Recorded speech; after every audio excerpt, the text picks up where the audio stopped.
Welcome to the Salmon Runs YouTube. Enjoy the video.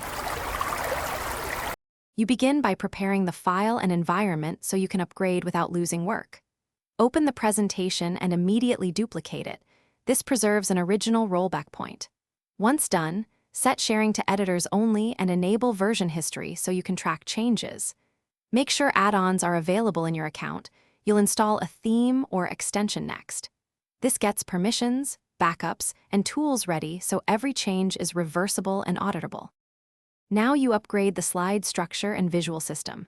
Install or import a professional theme, then open the master slide to update fonts, colors, and placeholders so changes cascade automatically.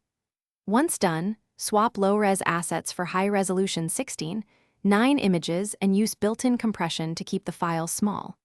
Make sure to standardize headings and body text sizes across masters. This prevents layout drift. These middle steps lock in design. Finish by making the deck presentable and resilient. Audit accessibility, add alt text, check contrast, and confirm legible fonts. Then set link targets and export presets, PDF for sharing, PPTX for compatibility, and publish to web if needed. Once done, run a quick review on multiple devices. If things go wrong, restore from the duplicated version or a recent version history snapshot.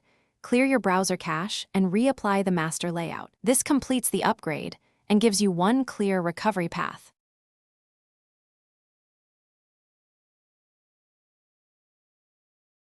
Thanks for watching. Consider subscribing if we helped you.